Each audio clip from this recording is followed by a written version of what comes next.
Hai, Assalamualaikum, bersama saya Syulda Ismail, Buletin Infra Rakyat. Edisi kali ini membawa kepada anda sorotan inisiatif dan aktiviti Kementerian Kerja Raya sepanjang bulan September.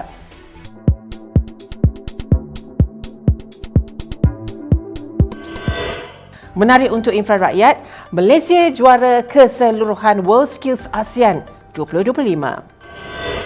Perdana Menteri lancar projek Sarawak Sabah Link Road SSLR. Kejayaan KKR dalam projek reformasi kerana birokrasi jadi penanda aras.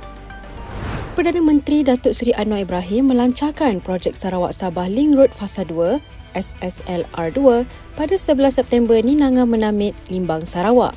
Projek berimpak tinggi di bawah Kementerian Kerja Raya KKR ini melibatkan pembinaan jalan raya sepanjang 335 km dan bernilai 7.6 bilion ringgit, sekaligus menghubungkan utara Sarawak ke tengah Borneo.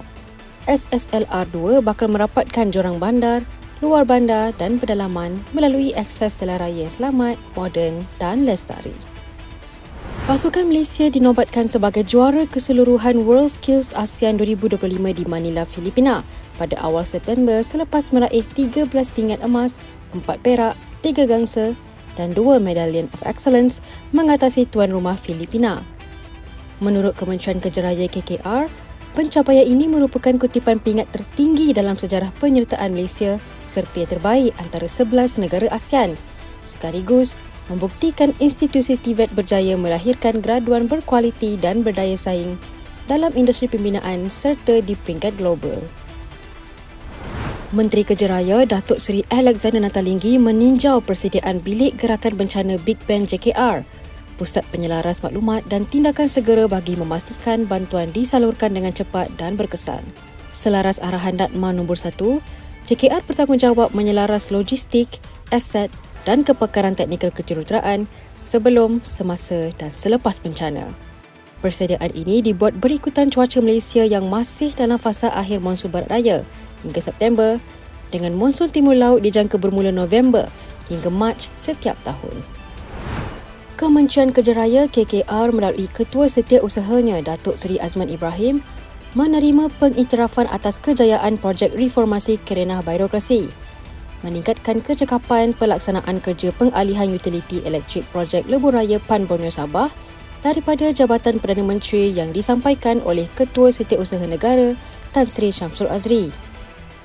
KKR turut menerima sijil penerapan 5 bintang Standard Kualiti Perkhidmatan Psikologi Sumber Manusia SKPPSM 2025 serta anugerah penerapan Platinum Pengurusan Aduan Awam Peringkat Kementerian 2025.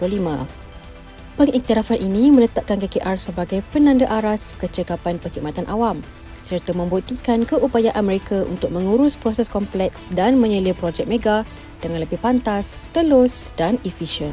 Baiklah, berikut adalah kompilasi sesi turun padang turpa oleh tenaga kerja Kementerian Kerja Raya. Saksikan.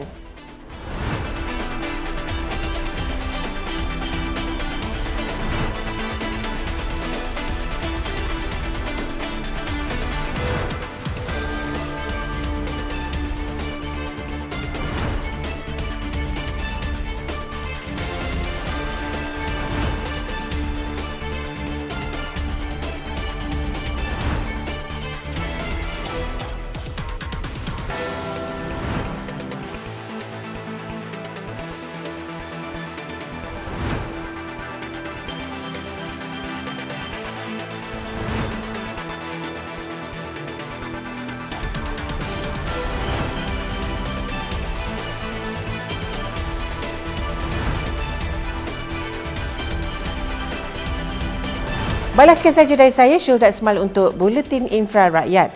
Budaya turun padang ataupun turpa pemimpin tertinggi KKR adalah untuk memastikan projek dapat disiapkan mengikut jadual selain menyelesaikan permasalahan yang timbul di lapangan. Untuk itu, jumpa lagi.